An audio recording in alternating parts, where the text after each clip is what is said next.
우리가 이제 갑자기 큰 소리를 들으면 두 귀가 윙 하잖아요. 이제 폭죽이 가까이서 터질 때, 또 콘서트장에서 이제 스피커 가까이 섰을 때, 그럴 수 있어요. 너무 큰 소리 충격에 귀가 마비된 상태가 되는 거예요. 오늘 본문에서 하나님이 그 정도 큰 소리로 우리에게 외치신다고 합니다. 듣는 자마다 두 귀가 울리리라고 하세요. 하나님은 왜 그렇게까지 외치셔야 할까요? 오늘 므낫세 인생을 보면서 함께 생각해 보겠습니다. 하나님은 왜 우리에게 두 귀가 울릴 말씀을 주실까요? 첫째로 귀를 막고 있기 때문이에요. 10절입니다. 여호와께서 그의 종 모든 선지자들을 통하여 말씀하여 이르시되, 우리 이제 9절에 지난번에 그냥 우리는 너무 죄의 무게가 심했잖아요, 그죠? 이방 민족보다 악행한 것이 더 심했는데 이제 우리 같으면은 여기까지 하고 포기할 거예요. 하나님은 그러지 않으셨어요. 므낫세 시대 55년 이사야와 미가는 지나갔고 예레미야와 스바냐는 아직 등장하기 전이에요. 유명한 선지자는 보이질 않아요. 왜죠? 말씀이 안 들리니까 므낫세와 소통이 되는 선지자가 없었던 거예요. 그래도 여호와는 그의 종 모든 선지자들을 통하여 말씀하세요. 므낫세 시대에는 비록 선지자들의 이름이 알려지지는 않았지만 예언이 끊이지를 않았다고 해요. 그러니까 이 알아주지도 않는 모든 선지자들을 생각하니까 이제 막 눈물이 나려고 하더라고요. 그를 통해 무슨 말씀을 하셨을까요? 11절입니다. 유다 왕 므낫세가 이 가증한 일과 악을 행함이 그 전에 있던 아모리 사람들의 행위보다 더욱 심하였고 또 그들의 우상으로 유다를 범죄하게 하였도다. 하나님은 므낫세의 죄목을 밝히세요. 이 가증한 일과 악을 행함은 우상 숭배를 말하죠. 바알아세라, 일월 성신 등은 온갖 잡신 등을 산꼭대기서부터 성전 안까지 채웠어요. 종교의 민주화를 이뤘어요. 유다 어떤 왕보다 심했고 심지어 예전에 가나안에 살던 아모리 사람들보다 더욱 심했어요. 아모리가 누구인가요? 출애굽 당시 아모리 사람은 이스라엘이 마땅히 진멸해야 할 가나안 7 족속 중에 하나였죠. 그럼에도 이스라엘은 이제 그들과 아주 불신 통혼을 일삼았어요. 아모리 족속은 이제 가나안 족속 전체를 가리키는 말로 사용되기 시작했고요. 창세기 15장 16절에 아브라함의 네 자손이 4대 만에 돌아오리니, 그러니까 이제 4대 동안 이스라엘 백성도 훈련시켜야 되는데 여기서도 그 유명한 슈브 동사의 미완료 동사를 썼어요. 끊임없이 기다리시는 거예요. 그런데 아모리 족속의 죄악이 차기까지 기다리신다고 했어요. 아모리도 돌아오기를 기다리시는 것이죠. 하나님은 그 누구나 회개하기를 끝없이 바라셔요. 근데 아모리 족속은 민수기 21장에 아모리 왕 시온, 바산 왕 오기 멸망하고 여호수아 10장에서는 5명의 아모리 왕이 굴 속에서 죽죠. 그렇게 아무리 경고해도 안 듣는 아모리의 심판을 지금 보여주셨거든요. 근데 열왕기상 21장에 아합이 여호와께서 이스라엘 자손 앞에서 쫓아내신 아모리 사람의 모든 행함같이 우상에게 복종하여 심히 가증하게 행하였더라. 그래서 드디어 아수르에 의해서 북이스라엘이 망했잖아요. 근데 이걸 보고도 언약 백성이 남유다까지 아모리보다 더 심하게 합세를 해서 더 가증히 여겼다. 이게 이제 그러니까 우리가 이 땅에서 아주 세속사의 끝판왕이 아모리 왕이라는 거, 아모리라는 거. 왜냐하면 우리는 잠시만 조금 보여지면 그냥 아모리를 쫓아가는 거예요. 게다가 유다의 므낫세 숭배는 브레이크가 없네요. 점점 더 악이 심해져 갔다는 거예요. 왕이 이 지경이니 백성들이 어떻게 되었겠습니까? 9절에 므낫세의 깸을 받고 악을 행한 것이 여호와께서 이스라엘 자손 앞에서 멸하신 여러 민족보다 더 심하였더라 라고 했잖아요. 다윗의 우선 유다 왕으로서는 있어서는 안 될 가증한 악이었어요. 지도자 한 사람의 우상 숭배가 온 유다 백성을 우상 숭배자로 물들인 거예요. 범죄하게 한 거예요. 그래서 하나님이 어떻게 하세요? 12절에요. 그러므로 이스라엘의 하나님 여호와가 말하노니 내가 이제 예루살렘과 유다에 재앙을 내리리니 듣는 자마다 두 귀가 울리리라. 오늘 제목이에요. 그러니까 왕이 범죄하고 백성이 범죄했을 때, 온 나라가 하나님을 배반했을 때 하나님은 어떻게 하십니까? 이스라엘의 하나님 여호와가 말하노니 그 타락한 백성인 예루살렘과 유다의 이름을 이렇게 불러주시고 내가 너희들의 하나님이야 외치시는 거예요. 왜 말 안 들어? 뭘 말씀하십니까? 재앙을 내리시겠대요. 이 표현은 여로보암에게 쓰였고 아합에게 쓰였어요. 여로보암과 아합이 누구예요? 다윗과 정반대에 있는 가장 악한 왕의 대표예요. 이게 무슨 뜻입니까? 북왕국을 무너뜨린 심판의 언어가 남유다 한복판으로 들어온 거예요. 그러니까 므낫세는 남유다의 여로보암이고 남유다의 아합인 거예요. 재앙을 몰고 온 임금, 그가 바로 므낫세예요. 그런데 이 재앙이 얼마나 무서운지 듣는 자마다 두 귀가 울리리라 하십니다. 너무너무 시끄러운 소리에 두 귀가 마비된 것처럼 멍멍해진다는 말이죠.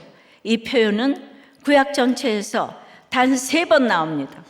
사무엘상에서 엘리 가문의 멸망을 예언할 때 두 귀가 울리리라 3장에 나와요. 3장에 예레미야에서 예루살렘 멸망을 예언할 때 또 예레미야 19장에 두 귀가 떨리니, 둘 다 세상을 충격과 공포로 흔든 멸망 사건이었어요.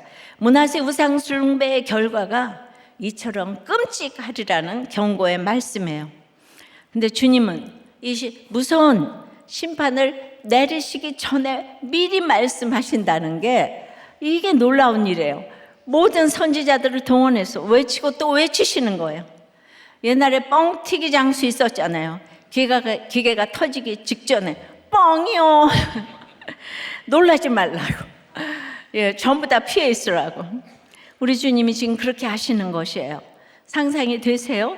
귀를 틀어막고 있는 우리에게 제발 좀 들으라고. 들어야 산다고.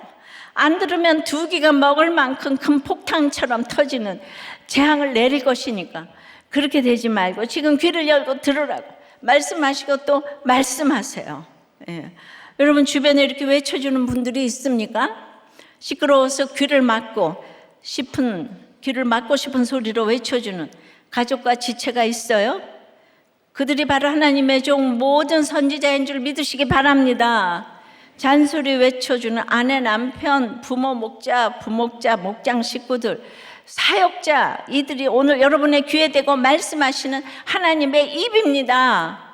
지난주일에는 사역자들이 말씀이 안 들린다고 그러더니 오늘은 또 하나님의 입이라고 그러네요. 그러니까 여러분들이 이럴 때 저분은 논리가 없어 이렇게 또 얘기를 하시겠죠. 정말 말씀이 안 들린대요. 한 목자님은 요즘에 목사님이 회개하셔서 내가 말씀을 좀 들어보려고 하지만 하여튼 찬양까지 다 하고 말씀 시작했네 나는 졸았네 이렇게 계속 졸린다. 너무 노력을 해도 졸린다는 거예요. 그런데 그래도 이쁜 얘기는 그래서 집에 가서 2번을 들었다. 요게 중요해요. 그죠? 안 들린다는 걸 본인이 알잖아요. 그죠? 예. 근데 나한테 말하지만 난 안 들리니까 이르진 않고 목자가 중요하긴 합니다. 그러니까 귀 먹은 거 다 푸시고요. 귀를 여시고 들으시길 바랍니다. 듣는 게 사랑입니다. 근데 이제 우린 또 구속사로 므낫세를 좀 이렇게 띵크해 봐야 되잖아요. 지중해 연안에 강원도 땅덩어리만하게 이스라엘이 있는데요.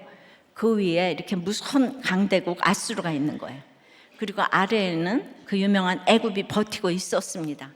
그러니까 고래 싸움에 놀란 새우처럼 위에 붙을까 아래 붙을까 두려워하면서 이스라엘이 살고 있어요. 히스기야가 종교개혁을 하고 아수르를 배척하기로 한 것도 히스기야가 굉장히 믿음이 좋아서 그렇게 한 게 아니고요. 사실 아수르가 바벨론 연합군에게 잠시 패배한 적이 있었다고 그래요. 그러니까 이때다 싶어서 반아수르 동맹에 참여를 했어요. 그래서 열왕기하를 보면 반아수르, 친아수르 그것의 연속이에요. 히스기야의 아버지 아하스는 친아수르, 히스기야는 반아수르, 므낫세는 다시 친아수르. 이것이 어떻게 믿음의 척도가 되는가 생각해 볼 수가 있습니다. 그러나 히스기야나 므낫세나 아수르 위에서 애굽을 치러 갈 때 유다를 거쳐갈 수밖에 없으니까 항상 노심초사하는 거예요. 그 무서운 아수르의 힘을 알기 때문이죠. 그래서 그걸 히스기야가 반아수르에서 겨우 10도 옮겨놓는 개혁을 했는데요. 므낫세가 왕이 됐어요. 12살, 초등학교 6학년 정도인데요. 구속사의 신앙도 없고요. 결국 므낫세의 통치 문제는 당장 경제 아니겠어요? 모든 것의 끝에는 돈이 있는 거예요. 므낫세가 할 수 있는 게 하나도 없는 거예요. 그 다음에 개혁을 하려고 해도 금세 태업이 제자리로 가니까 모든 사람들이 편한 거 좋아해요. 가증한 산당 좋아해요. 히스기야가 없으니까 태업이 당장 풀렸어요. 그것이 인간의 본성이니까 원래대로 무서운 아수르에 다시 빌붙기 시작했어요. 성경의 역사 이야기가 결국은 인간 이야기인 거예요. 내 자신과 가정과 이웃과 교회와 나라의 개혁을 한다는 것이 얼마나 어려운가를 보여주고 있는 거예요. 여러분 그렇게 생각되지 않으세요? 므낫세는 나쁜 놈 이렇게만 생각하시면 여러분 적용이 안 돼요. 적용 질문이에요. 두 귀가 울려서 말씀이 들렸던 사건이 있습니까? 지금 의도적으로 귀를 막고 있는 일은 무엇입니까? 끊지 못해 점점 퍼지고 있는 우상은 무엇입니까?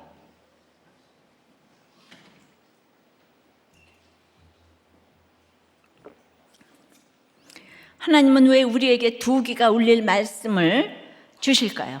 첫째, 귀를 막고 있기 때문이고요. 둘째는 남은 자 힘을 잊었기 때문이에요.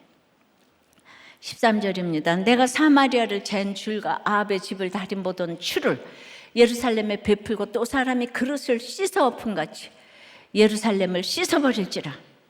줄과 추는 건축 도구죠. 크기 수평과 수직을 재는 거예요. 건물이 제대로 서 있기 위한 기준을 잡아주는 거예요.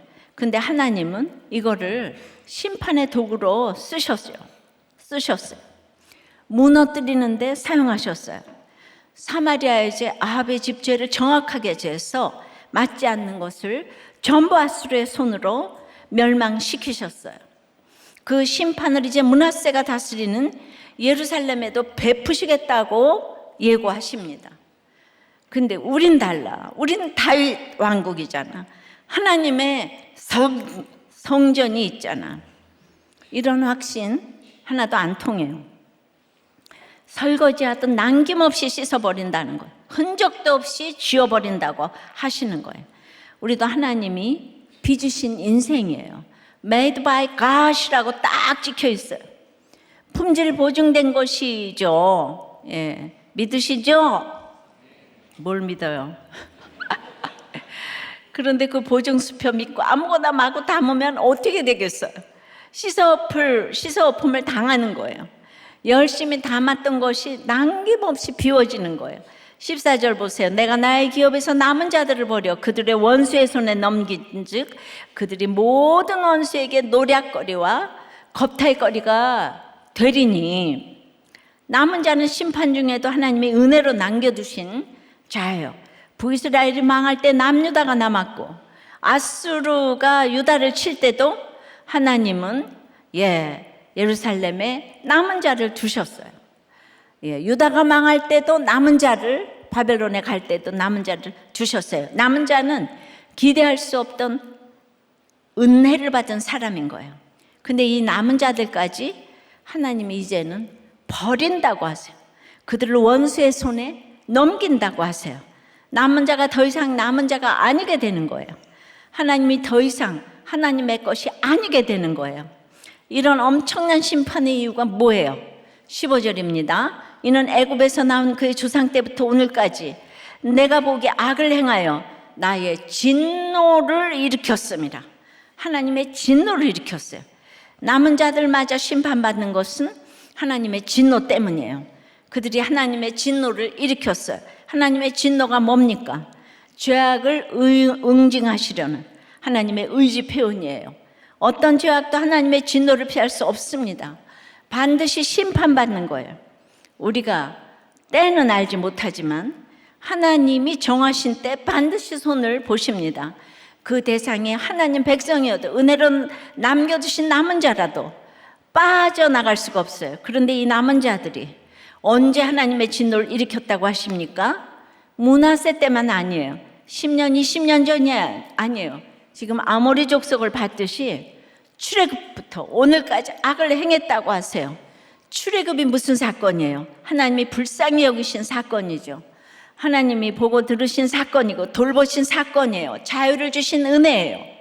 그런데 바로 이 엄청난 은혜를 경험한 1세대부터 지금 이 므낫세가 다스리는 때까지 약 700년의 시간 동안 하나님 백성이 한 일은 악을 행하고 또 행한 것이라는 말씀이에요. 이게 무슨 뜻이에요? 내가 남은 자라는 것을 잊었다는 거예요. 은혜로 남겨진 자라는 것을 잊어버렸다는 거예요. 하나님을 사랑하고 예배하고 섬길 자유를 얻은 존재라는 걸 잊고 살았다는 거예요. 하나님이 주신 자유를 알았다면 어떻게 그 말씀을 그렇게 어길 수 있었겠습니까? 남겨주신 은혜, 살려주신 은혜를 기억하지 못하니까 인생의 그릇에 거짓과 음란과 미움과 탐욕과 질투와 불평을 막 쓸어 담는 거예요. 남은 자임을 잊고 사니까 하나님 아닌 피조물을 우상으로 섬기며 사는 거예요. 여러분, 이 남은 자가 바로 우리예요. 은혜를 받은 그 순간부터 우린 그 은혜를 잊어버려요. 예배드리다가 또 불편한 게 생기고 불현듯 머릿속에 뭔가 떠오르면 내 마음에 온갖 악을 쌓는 거예요. 그러다 말로 행동으로 나오기까지 합니다. 이게 다 출애굽 때부터 지금까지 하나님 앞에서 행하는 악이에요. 우리를 구원해 주신 하나님을 진노하게 하시는 죄입니다. 그래서 하나님은 오늘도 두 귀가 울리도록 말씀하시는 거예요. 소리 지르십니다. 야단치시는 거예요. 제발 좀 들으라고, 깨어나라고, 돌아서라고, 은혜를 생각하라고요. 날 구원하신 하나님을 기억하라고, 자유를 잊지 말라고요. 우리 인생이 남겨진 인생임을 기억합시다. 환경이 남겨진 환경이 되면 그래도 생각을 좀 할 텐데요. 남겨진 환경이 아니라 선발되고 높아지고 인정받는 환경이 되니까 남은 자라는 걸 자꾸 잊어버리는 거예요. 그런 환경을 원하고 바라며 사니까 남겨주신 은혜를 잊어버리는 거예요. 우린 선발된 인생이 아니라 남겨진 인생이에요. 자랑할 인생이 아니라 회개할 인생이에요.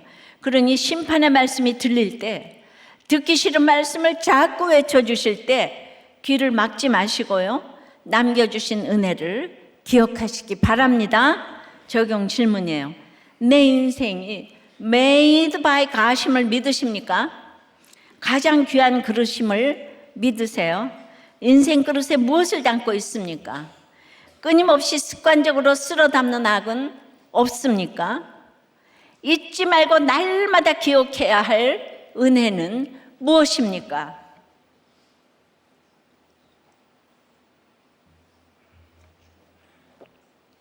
자, 하나님은 왜 우리에게 두 귀가 울릴 말씀을 주실까요? 첫째로 귀를 막고 있기 때문에, 남은 자임을 잊었기 때문에. 세 번째는 우리 인생은 죄만 남기는 인생이에요. 죄만 남기기 때문이에요. 16절입니다. 므낫세가 유다에게 범죄하게 하여 여호와께서 보시기에 악을 행한 것 외에도 또 무죄한 자의 피를 심히 많이 흘려 예루살렘 이 끝에서 저 끝까지 가득하게 하였더라. 하나님은 므낫세의 죄악에 대해 이미 충분히 밝히셨어요. 근데 그게 전부가 아니었어요. 또 말해야 할 게 남았어요. 뭡니까? 무죄한 자의 피를 심히 많이 흘렸어요. 예루살렘을 동에서 서까지, 남에서 북까지 무고한 피로 가득 채웠어요. 백성을 살려야 할 왕의 자리를 의인의 피로 물들인 거예요. 유대 전승에 따르면 므낫세가 살해한 무죄한 자 중에 누가 있었는지 아세요? 히브리서 11장에 이제 그 믿음의 사람들의 순교를 열거하면서 톱으로 켜는 것이 나오거든요. 므낫세가 이사야를 나무 톱으로 켜서 죽었다고 해요. 바로 이것이 이사야의 순교를 가리킨다고 본 거예요. 성군 아버지의 영적 스승인데, 심지어 하나님의 종인데, 그런 선지자를 이렇게 잔인하게 죽인 게 바로 므낫세란 말이에요. 이런 천인공노할, 이미 저지른 죄보다 더한 죄를 쌓아 올린 거예요. 이 파괴력은 결국 무엇이든 할 수 있다는 착각에 빠뜨리는 거예요. 그러니까 므낫세가 이제 독재로 이어지는 거죠. 그 끝은 아무나 자신이 원하면 죽이는 거예요. 므낫세를 비롯해 모든 독재자들이 간 길이죠. 그러니까 독재는 결국 살육으로 변하네요. 이것이 바로 우상숭배의 파괴력입니다. 저 멀리 산 꼭대기에 있으니 괜찮다고 여기며 시작했는데 어느덧 가장 거룩한 성전 안으로 들어왔어요. 남몰래 나 혼자 즐기는 일이라며 끊지 않았는데 어느덧 자녀가 따라하고 손주에게 이어지고, 우리 집에서 끝날 줄 알았는데 이웃으로, 공동체로, 나라로 이게 전염되는 거예요. 지금 우리나라가 그 증거 아니겠습니까? 5월 7일 금요일 서울대학교 음악대학이 5월 7일 예정된 스타일리 피아노 기부감사 연주회에 그 기부를 한 분이 세상의 모든 낙태한 아이들을 위한 헌정곡을 작곡하고 연주하기로 했어요. 그분의 그 프로그램 노트에는 낙태로 세상을 떠난 모든 무고한 생명을 묵상하며 용서를 구하는 마음을 담았다고 했어요. 그러나 임신 중단을 폭력으로 규정하고 낙인을 찍는다는 이 학생들의 항의에 따라 그 프로그램이 삭제된 거예요. 2019년 헌법재판소는 낙태죄의 헌법 불합치 결정을 내렸잖아요. 그래서 이제 낙태죄는 법적 효력을 잃었기 때문이라는 거죠. 이렇게 낙태죄가 통과되니까 법이 무서운 거예요. 이거 누가 통과시켰어요? 우리의 국회의원님들이 통과시켰잖아요. 차별금지법 또한 마찬가지. 이렇게 법이 한번 되면은 모두가 이렇게 되는 거예요. 다음 세대 너무 무서운 거예요. 주님 도와주세요. 이 기도가 절로 나와요. 여러분, 이런 것이 자유와 권리가 아니죠. 여성 인권이 중요하지만 여성 인권만 중요한 게 아니기 때문이에요. 소수 인권이 중요하지만 소수 인권만 중요한 것이 아니죠. 근데 인권법이 자꾸 제정되면 어느덧 자유가 제한되고 권리도 빼앗기게 돼요. 오늘 무죄한 자의 피라고 했는데 므낫세가 바로 이 태아가 포함되는 거 아니겠습니까? 태아는 권리가 없습니까? 이 다음 세대의 가치관이 므낫세처럼 될까 봐 너무 두렵고 무섭고 안타까워요. 정말 주님이 도와주시기를 간절히 바라는 거예요. 저는 이제 그야말로 이 죄 지은 사람으로서 그야말로 제가 할 말이 없어야 되잖아요. 그렇지만 그 죄를 죄라고 내가 고백을 했잖아요. 이게 중요한 거잖아요. 그러니 누가 므낫세를 향해 노할 수 있겠어요?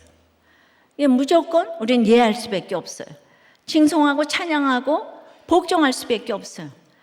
하나님 보시기에 이 무죄한 자의 피를 흘리는 이 가장 끔찍한 악을 저지르는데 찬양을 하는 거예요. 세상에서 찬양을 하는 거예요. 여러분, 원하는 대로 다 할 수 있는 므낫세가 부러우신가요? 므낫세처럼 되고 싶으신가요?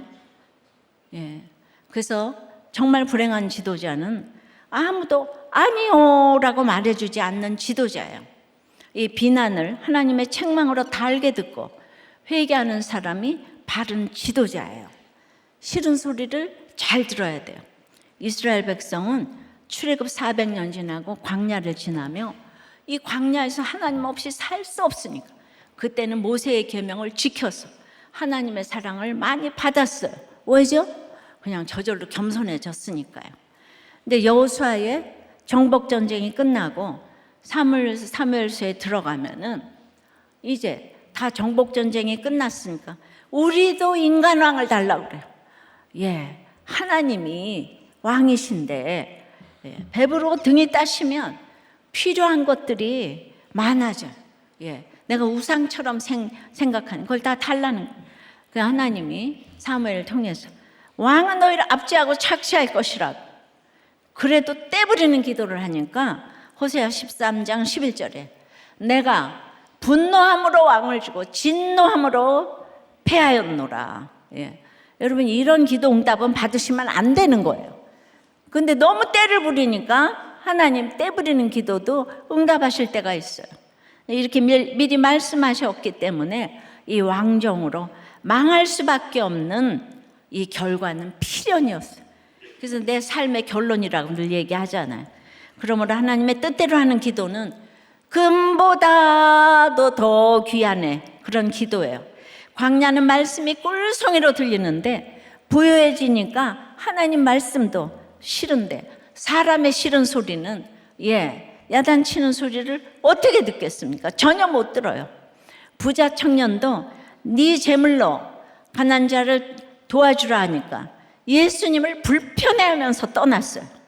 예수님도 불편한데 사람들의 말은 어떻겠습니까? 남자들은 정말 사과를 못해요. 우리나라는 특히 유교가 강하기 때문에 더욱더 사과를 못해요. 당신이 옳다는 고백은 내 죄를 보기 전에는 정말 말할 수 없는 가치관이에요. 그러니까 그런데 그 왕들 중에서 사무엘하 12장 13절에 보면은 다윗 왕이 죄를 졌죠. 근데 와서 나단이 책망하니까 내가 여호와께 죄를 범하였나이다 고백을 하니까 그 한 절에 즉시 여호와께서도 당신의 죄를 사하셨나이다. 죄가 없는 게 아니에요. 죄를 회개해야 돼요. 하신 것이 바로 방향을 주님께 돌리니까 여호와가 내 종 다윗이라고 기뻐하신 근거가 되는 것이 바로 이 고백이에요. 왕이 되면 자기 죄를 보기가 낙타가 바늘기로 들어가는 것보다 더 힘든 거예요. 근데 다윗이 그 고백을 했다는 거예요. 어느 나라 왕이 전하 그렇게 독재하시면 안 됩니다. 백성들의 원성이 높습니다라고 간언하는 부하의 말을 듣고 네 말이 맞다. 내가 잘못했다 할 왕이 있겠어요? 아주 그거는 거의 그런 사람이 없어요. 우리도 마찬가지예요. 조금이라도 부여하면 목장에서 부부관계에서 양육을 못 받아내요. 하나님은 특출한 왕들을 칭찬하시는 것이 아니라 이렇게 야단을 잘 맞는 다윗을 최고의 왕으로 인정하십니다. 야곱의 아들들 중에서도 그 장자 탁월한 르벤이 아니라 너무도 수고한 요셉도 아니고 며느리하고 동침한 유다가 사과를 했잖아요. 며느리 보고 당신이 나보다 옳도다. 그녀가 나보다 옳도다. 이 죄를 고백하고 사과한 유다를 예수님의 조상으로 다윗의 조상으로 올려 놓으시는 거예요. 그러니까 이건 38장 창세기 38장 26절 사무엘하 12장 13절 성경 구절에 딱 나와 있던 이 죄를 고백한 유다와 다윗을 예수 그리스도의 조상으로 찬란하게 올린 줄 믿습니다. 제가 여자로서가 아니라 구속사의 가치관으로 그렇네요. 제가 틀렸네요. 당신이 옳아요. 이걸 비교적 쉽게 하니까 우리들 교회가 여기까지 왔다고 생각해요. 제가 다른 게 뭐가 있겠어요? 저는 이제 사과를 잘하죠. 사람이 부유할 때는 인간에 대해서 몰라요. 인간에 대해서 모른다는 것은 죄에 대해서 모른다는 거예요. 근데 내가 죄인이라는 것을 인정하는 것이 죽은 사람을 살리는 것보다 더 어렵다고 하잖아요. 그러나 안 깨달아지니까, 그래서 당신이 옳다가 안 되니까, 어떤 경우에도 당신이 옳다 해야 되는데 이게 안 되니까 부부간에 문제가 일어나고, 회사에서 문제가 일어나고, 교회에서 문제가 일어나고, 이제 나라에서 문제가 일어나고, 그렇지 않겠습니까?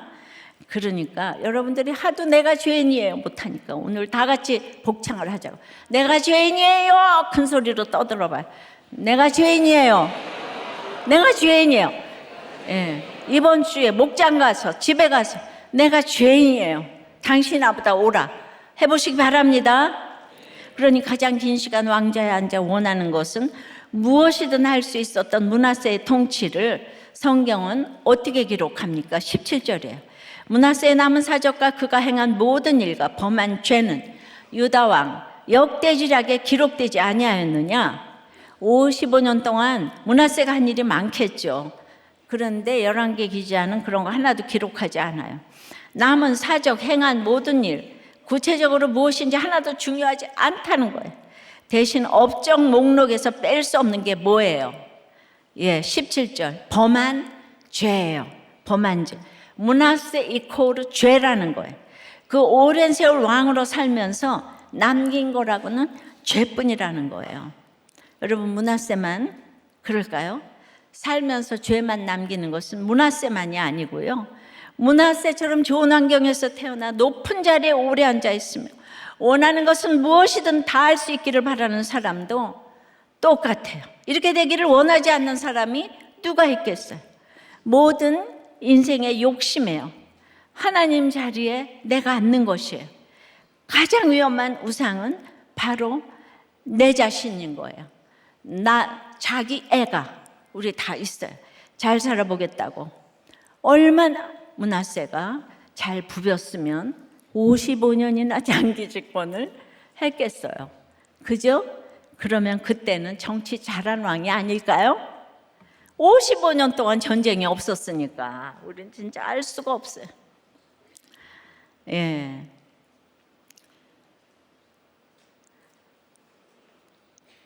그래서 우리는 어떤 환경에 있든지 어떤 모습으로 살든지 죄만 남길 수밖에 없어요. 죄인인데 죄 아니면 또 뭘 남길 수 있겠습니까? 우리 힘으로 남기는 건 죄뿐이에요. 그렇다면 므낫세의 최후는 죽음의 심판뿐이겠죠. 우리도 마찬가지고요. 하지만 반전이 있어요. 이 병행 본문인 역대하 33장을 보면 놀라운 말씀이 있는데, 하나님께서 아무리 말씀하셔도 므낫세가 귀를 딱 막고 있다가 하나님이 그래서 어떻게 하셨나요? 33장 11절입니다. 여호와께서 아수르 왕의 군대 지휘관들이 와서 치게 하시매 그들이 므낫세를 사로잡고 쇠사슬로 결박하여 바벨론으로 끌고 간지라. 드디어 므낫세 인생에 망하는 사건이 왔어요. 아수르의 침략을 받았어요. 게다가 그들에게 사로잡혀서 바벨론으로 끌려갔어요. 포로가 된 거예요. 14절에 노략을 당한다는 말씀이 므낫세에게 벌써 이루어진 것입니다. 근데 이상하게 아수르에게 끌려갔다고 하지 않고 바벨론으로 갔다고 하네요. 물론 당시 아수르가 바벨론 지역까지 통치했기 때문인데요. 그러나 이거는 예고예요. 히스기야 때 네 아들이 바벨론 한간으로 잡혀가리라 했잖아요. 약 60년 뒤에 유다가 바벨론에 의해 멸망하고 바벨론 포로로 끌려가죠. 그 시작을 므낫세가 한 거예요. 성경 말씀 기가 막힙니다. 그만큼 므낫세의 죄악이 컸다는 거죠. 마음껏 권력을 휘두르던 므낫세에게 드디어 해달별이 떨어지는 사건이 임했어요. 므낫세는 어떻게 했을까요? 12절 13절요. 그가 환난을 당하여 그의 하나님 여호와께 간구하고 그의 조상들의 하나님 앞에 크게 겸손하여 기도하였으므로 훌륭한 아버지도 무시하고 하나님 무서운 줄도 모르던 므낫세인데 인생 기반이 무너지는 환난을 당하니까 하나님을 찾네요. 하나님 앞에 크게 겸손하네요. 하나님께 기도하네요. 50년 동안 꼿꼿이 세웠던 목을 꺾고 하나님께 항복했다는 거예요. 그런데 하나님이 이 기도를 들으셨어요. 받으셨어요. 다시 예루살렘에 돌아오게 하시고 왕위를 회복시키셨어요. 그제야 므낫세는 여호와께서 하나님이신 줄을 알았어요. 이것이 우리 하나님의 사랑이에요. 50년 말 안 듣는 아이 때문에 50년 속을 끓이셨지만 마지막 순간에라도 항복하고 회개하면 영접해 주십니다. 여러분, 하나님 등지고 자기 마음대로 살던 50년이 복일까요? 모든 것을 잃었지만 하나님께 항복하고 하나님 품에 안긴 그 잠깐이 복일까요? 그 50년은 죽음과 함께 끝나지만 그 짧은 시간은 죽음 이후 영원히 이어질 진정한 복인 거예요. 50년은 영원에 비하면 순간으로 끝나는 거예요. 그래서 므낫세는 다른 유다 왕들처럼 아들에게 왕위를 물려주고 예루살렘에 묻힐 수 있었어요. 18절입니다. 므낫세가 그의 조상들과 함께 잠에 그의 궁궐 동산 곧 우사의 동산에 장사되고 그의 아들 아몬이 대신하여 왕이 되니라. 므낫세는 다윗의 이름이 있는 왕의 무덤에 묻히진 못했어요. 회개했지만 그 악행에 대해서는 져야 할 책임이 있었던 거예요. 다윗이 밧세바와의 사이의 아이를 위해서 그렇게 기도했어도 아이는 죽었어요. 죄는 용서하셨지만 죄의 값은 치러야 하는 거예요. 그러면 죽은 것은 하나님의 응답인 거예요. 그럼에도 불구하고 하나님은 다윗 왕조가 이어지게 하셨어요. 므낫세도 마찬가지로 죄의 책임을 물으셨지만 마태복음 예수님의 족보에는 이름이 올라가게 하십니다. 정말로 분에 넘치는 구속사의 은혜예요. 하나님은 왜 이런 은혜를 주십니까? 처음부터 끝까지 구속사를 이어가시는 신실하심 때문이에요. 신실하신 하나님이 므낫세 하나님이 되어주셨기 때문에 악하고 악한 므낫세도 구원을 받는 것이고요. 유다가 멸망한 뒤에도 다윗의 계보가 이어지는 것이고요. 예수 그리스도께서 아브라함과 다윗의 자손으로 이 땅에 오시는 것이고요. 저와 여러분도 그 믿음의 계보의 이름이 올라간 것입니다. 하나님이 끈질긴 사랑으로 오늘도 우리 두 귀를 울리는 말씀으로 우리를 찾아오십니다. 기록된 말씀만으로는 듣지를 않으니 외치는 선지자들을 통해 찾아오세요. 근데 그 외침도 전혀 듣지 않으니까 드디어 힘든 사건과 사람으로 쇠사슬에 끌려가는 환난의 모습으로 우리를 찾아오십니다. 그러므로 오늘 귓가를 두드리는 소리가 있다면 두 귀를 쫑긋 세우시고 마음의 문을 활짝 여시고 주님의 말씀을 들으시기를 바랍니다. 말씀이 들리면 어떻게 해야 돼요? 므낫세가 크게 겸손했다고 하잖아요. 항복해야 해요. 내 뜻, 내 생각, 내 감정 다 내려놓고 주님 말씀이 100% 오르십니다. 인정하고 그 말씀대로 순종해야 하는 거예요. 여러분, 이 땅에서 가장 큰 겸손을 보이신 분이 누구세요? 바로 예수님이세요. 십자가는 예수님께서 우리 대신 항복하신 최고의 겸손의 사건이에요. 이것이 우리를 살리는 울림입니다. 구원의 울림, 사명의 울림이에요. 이런 울림을 받을 때에 므낫세 같은 우리도 구속사를 써내려가는 하나님의 사람으로 우뚝 서게 될 것입니다. 적용 질문이에요. 내 우상 때문에 피눈물 흘리는 사람은 누구예요? 주변에 예 하는 사람만 있습니까? 아니요 외쳐주는 사람도 있습니까? 지금까지 내 인생을 한 단어로 기록한다면 무엇입니까?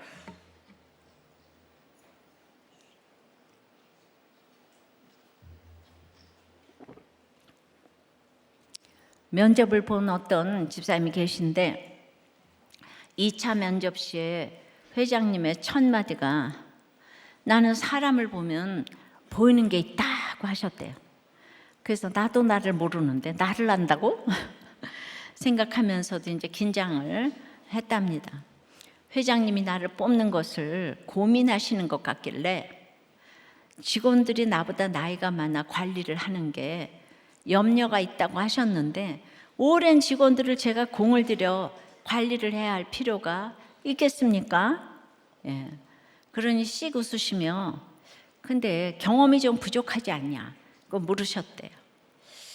그래서 경험치라는 게 사건을 많이 겪는다고 경험이라고 생각하지 않고요. 사건 가운데 내가 느껴야 경험치라고 생각을 합니다.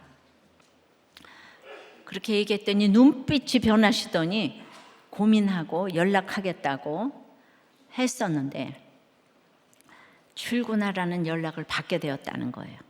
우리들 교회에서 말씀을 듣고 가면서 위기의 순간에 말할 부분이 생각났다는 거예요. 여러분, 학벌 가지고 이런 답을 하기는 어렵죠. 하나님은 창조적인 분이세요. 예. 제가 이번에 십자가는 느끼라고 주는 거라고 그렇게 새벽 기도에서 얘기했잖아요. 그러니까 성경을 구속사로 제대로 읽는 사람은 정말 최고로 성공한 사람 맞아요. 언제나 해석을 갖고 있기 때문에. 므낫세는 그 좋은 학벌과 집안과 재물 때문에 부끄러운 구원을 얻은 사람이에요. 그것도 마지막에. 예, 여러분의 부모가 므낫세입니까? 자녀들이 므낫세입니까? 히스기야 같은 성도님들이 므낫세 같은 자를 구원해야 합니다. 이 세상은 모두 므낫세 같은 자들이에요. 이제 기가 막히다를 그만하고 이렇게 돕는 자들이 되니 두 기가 울리는 가운데서도 므낫세의 회개를 보게 하십니다. 이번 주도 전혀 안 믿던 남편분이 마지막에 믿으십니까? 예수 믿으십니까? 근데 네네 아멘. 예, 그 얘기만 해도 우리는 이게 보통 말이 아닌 거예요. 예, 그리고 이제 영접하고 가셨다고 들었어요. 우리의 므낫세들이 줄지어 있어요. 그래도 이 므낫세를 숨죽이시고 보고 계셨다고 그랬잖아요. 그렇게 주님처럼 우리가 회개하고 우리도 본을 보여야 돼요. 숨죽이고 날마다 기도를 하는 거예요. 요즘 에스라 묵상이라 제가 10년 전에 아하와 강에서 금식을 선포했어요. 왜냐하면 저는 이제 집사 출신인데 목회자 세미나를 하려니까 너무 두려웠어요. 목사님들이 과연 오실까? 그래서 다 같이 3일 금식 하시자고. 그래서 온 교회가 기도했어요. 근데 벌써 10년이 되었는데 이번에 400명이 신청하셨다고 해요. 그런데 에스라 본문이 또다시 나온 거예요. 근데 에스라가 그냥 날이 갈수록 죄를 자복하면서 그러니까 우리가 예수를 믿게 하기 위해서 가장 중요한 것이 다음 세대잖아요. 이 불신결혼 때문에 막 금식하며 기도하더라고요. 그러니까 다음 세대를 위해서 할 것이 이제 목회자들이 변해야 되는데요. 다음 세대를 위해서 불신결혼은 아주 중요한 주제입니다. 그래서 우리 에스라 보면 많은 지면을 차지하고 있고 어저께는 불신결혼자 명단까지 나왔어. 그러니까 이 일이 너희들에게 끊어내라 그러잖아요. 그 이혼하라는 소리 아니고 끊어내는데 끊어내는 일이 너무 힘들지만 너희 죄보다 형벌이 가볍다 그러잖아. 그렇게 정말 세상에 이런 정말 좋은 것들 그러면 남은 것이 있대요. 구원이 남는다 그러잖아요. 우리는 구원이 너무 중요하잖아요. 그러니까 막 속옷과 겉옷을 찢으며 머리털과 수염을 뜯으면서 막 2번이나 에스라가 기가 막혔다는 표현이에요. 기가 막혔다. 느헤미야도 이 불신결혼에 대해서 책망하고 저주하며 때리고 머리털을 뽑고 안 하겠다고 하나님께 맹세하라고 하죠. 그러니까 이 불신결혼의 문제는 아주 심각해야 하는데 여러분은 다 인권과 인격을 논하며 아유 나중에 돌아오겠죠 뭐 나중에 돌아오겠죠. 그거가 아니라는 거. 저는 그냥 불신결혼 교회 개척할 때부터 불신결혼 말씀 묵상 이런 동성애 이런 것들을 기도를 너무나 했어요. 그러나 나중에 돌아오겠지 하시려면 나중에라도 돌아오라고 이 문제만큼은 심각하게 외쳐야 되는 거예요. 그런데 지금 20년 동안 우리들 교회가 심각하게 외쳐서 잘 사는 걸 보여주시잖아요. 이게 열매 아니겠습니까? 그러니까 하나님이 진짜 이 시대에 좀 이유가 있다고 생각을 합니다. 그래서 저는 그냥 에스라가 본을 보이면서 금식했다는 건 아주 심각하다는 뜻인데 제가 목요일날 에스라가 또 금식하는 얘기를 들었는데 하루 종일 생각해 보니까 제가 이제 금식을 해야 되겠더라고요. 그러니까 여러분들을 위해서 대신 깨달아 드리고 제가 대신 회개하고 집집마다 지금 불화가 있고 정말 또 나라도 그렇고 그냥 이 안타까운 마음으로 이제 3일 금식을 금요일부터 시작해서 오늘이 3일째인 거예요. 그런데 정말 어저께만 해도 도저히 오늘 못할 것 같았어요. 얼마나 기도를 했는지 몰라요. 하나님 저 좀 도와주세요. 제가 3일까지 다 맞춰야 우리들 교회가 다 기도가 응답받을 것 같은 거예요. 제가 그러면서 예수님도 십자가에 못 박히셨는데 제가 이거를 감당하지 못하면 어떡하겠어요. 얼마나 기도를 했나면 어저께는 진짜 거의 시체처럼 누워 있었어요. 그러니까 여러분도 회개하라고 제가 이렇게 하는 거지 지금 뭐 하려고 이렇게 하겠어요. 다음 세대가 너무 중요하지 않습니까? 근데 오늘 1부, 2부, 3부를 통해서 1부보다는 2부, 2부보다는 3부에 하나님이 막 힘을 주시는 거예요. 힘 주시는 게 보이죠? 그러니까 여러분들이 나는 이 사람하고 못 살아. 그런 사람은 3일 금식을 해보세요. 나는 이 사람하고 못 살아. 나는 이 직장 안 돼. 그럼 3일 금식을 하시고 내가 대신 깨닫고 대신 회개하려고. 정말 어저께 이틀만 하면 되지 않아? 이틀만 하면 되지 않아? 근데 너무 진짜 감사하다는 생각이 너무 드는 거예요. 제가 하나님이 나를 지금 도와주시는구나. 이 일이 필요한 일이었구나. 전사가 나를 돕는구나 하는 이 생각이 너무 들어서 여러분 저도 한 금식을 여러분들이 왜 못해요? 하실 수 있는 거죠. 그래서 우리에게 이 회개의 운동이 일어나야 한다고 생각을 합니다. 정말 그때도 말씀대로 금식했고 이번에도 말씀대로 금식을 했어요. 성경이 다 에스라가 금식하니까. 자, 말씀해 줄게요. 두기가 울리리라. 하나님은 왜 우리에게 두기가 울릴 말씀을 주실까요? 우리가 귀를 막고 있기 때문에 남은 자의 힘을 잊었어요. 내가 은혜로 얼마나 남은 자의 힘인데 그걸 잊었어요. 그리고 우리는 이 땅에서 죄만 남기고 갈 인생이에요. 그래서 그냥 우리에게 오늘 나팔 소리처럼 회개하라고. 우리는 주님을 늘 배반하지만 주님은 날 위해 또 늘 빌으신대요. 찬송하고 기도합니다. 우리는 주님을 늘 배반하나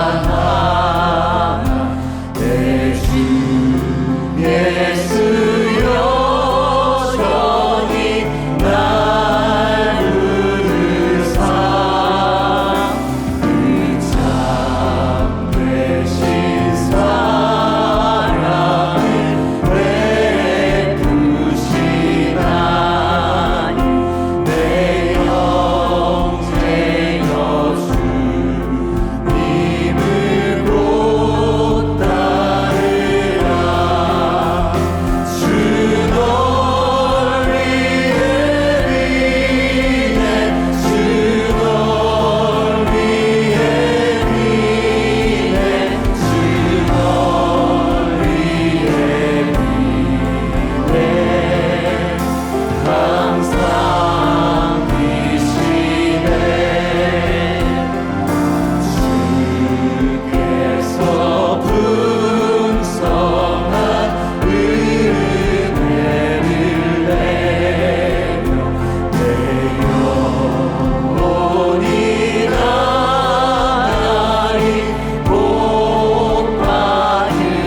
주님의 말씀을 귀를 열고 듣게 해달라고 기도합시다. 내가 남은 자임을 잊지 않게 해달라고. 내 죄를 보면 내가 죄인입니다. 이걸 좀 외치게 해달라고 기도하십시다. 불신결혼은 총체적인 악이에요. 결혼은 삶이잖아요. 결혼하는 그날부터, 요즘에 이런 MZ세대에 그날부터 말이 안 되는 집이 많아요. 인간이 100% 죄인인데 누구를 믿어요? 그래도 우리가 믿음으로 결혼하면 중재자 예수님이 계시더라고요. 그래서 불신결혼은 안 돼요. 진짜 안 돼요. 그러기 위해서 우리는 내 자녀가 말이 안 되는데 어쩌냐, 그 자녀들을 위해서 우리는 다른 자녀를 섬겨야 되는 거예요. 이타적으로 사는 모습을 자녀들에게 보여야 돼요. 50년 동안 안 돌아와도 우리는 그 모습을 보여야 돼요. 우리 인생이 참 50년 동안 힘들어도 내가 예수 믿고 천국에 가면 예수님의 계보에 올라가잖아. 그러므로 내 자식만 쳐다보고 지옥을 살지 말고, 그렇게 다른 자녀 잘 섬기면 여러분들에게 엄청난 십자가의 지혜를 허락하실 거예요. 평강을 허락하실 거예요. 그리고 다른 사람들을 주께로 인도하는 성군이 다 되실 줄 믿습니다. 그렇게 살게 해달라고. 이제 우리나라 민주주의가 이어질 수 있도록 큰 겸손의 선량들이 뽑힐 수 있도록 다 같이 주님으로 기도합니다. 주여, 하나님 우리의 귀를 열어주시옵소서. 주님 앞에 남은 자임을 보게 하여 주시옵소서.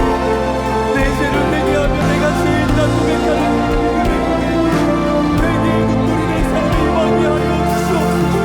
아버지의 그리스도의 하나님, 육체와 가정의 삶을 하나님의 은혜와 나라가 임하게 하여 주시옵소서. 하나님 주님 앞에 간구하며 간절한 기도를 겸손하게 나오며 나의 죄를 고백하며 간절히 구하고 기도하며 하나님 내 삶의 정체적인 죄악에서 나를 건져주시고 하나님 놀라우신 은혜와 회복의 역사가 날마다 죄인들을 보게 되는 주님 예전보다 부해졌다고 두 귀를 막을 때가 있습니다. 저는 안 그런 줄 알았습니다. 남은 자의 은혜를 잊고 이제 국민을 사랑하기에 친아수로 할 수밖에 없다고 타협하는 문하세가 저임을 고백합니다. 우리들 교회를 너무너무 사랑하는데 말씀 묵상, 가정 중수 이런 것들이 회방받을까 봐 너무 무섭고 두려워요. 주님, 참으로 문하세가 이제 또아리를 틀고 있어요. 그러나 에스라 한 사람의 자복으로 많은 백성이 크게 통곡했다고 합니다. 그래서 저는 날마다 회개할 수밖에 없어요. 주여, 이 회개, 1년의 회개를 모아서 3일 금식하면서 다시 한번 항암했을 때 고통이 떠오르고 아픈 사람들을 또 채우라게 됐습니다.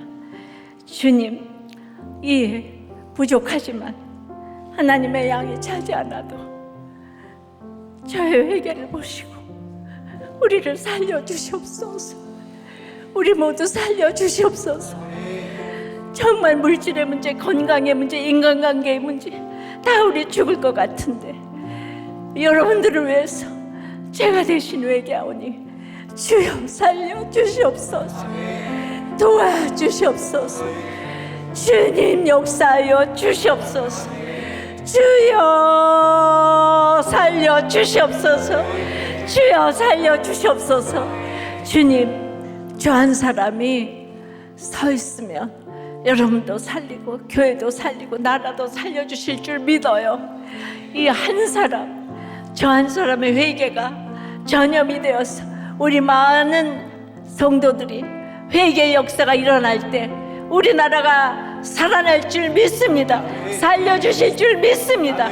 하나님은 살아계시기 때문에 우리의 기도를 멸시치 않을 줄 믿습니다. 주여, 다음 세대를 불쌍히 여겨 주시옵시고 우리가 할 수 있는 것이 아무것도 없어서 이렇게 기도를 합니다. 주님, 나라가 없는데 어떻게 예배를 드리겠습니까? 주여, 우리 다음 세대를 위해서 정말 창자가 끊어지도록 기도합니다. 주여, 우리 다음 세대를 살려주시옵소서. 살려주시옵소서.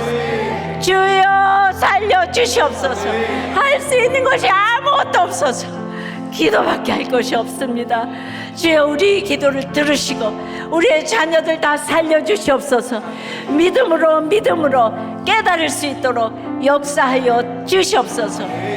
오늘 두 기가 올리리라는 이 말씀을 깨닫고 저희들의 신앙 고백으로 드린 이 헌금을 흠양하여 주시옵시고, 이 말씀이 들리게 하여 주시옵시며, 이제 하나님께는 드릴 것만 있고 사람들에게는 줄 것만 있도록 저희들의 회사와 사업과 공부와 프로젝트와 아이디어와 물질과 건강과 이제 관계와 참으로 목장에 기름을 철철 부어 주시옵소서. 특별히 오늘 아프신 분들, 몸과 마음이 너무 아프신 분들, 아버지 하나님, 그 아픈 부에 손을 얹사오니 주여 안수하여 주시옵소서. 주여 안수하여 주시옵소서. 주님, 아픈 데서 우리가 회복이 되어 사명을 감당할 수 있겠습니다. 주여, 고쳐주시고 살려주시옵소서. 고쳐주시고 살려주시옵소서. 예수 그리스도 이름으로 기도드리옵나이다. 아멘.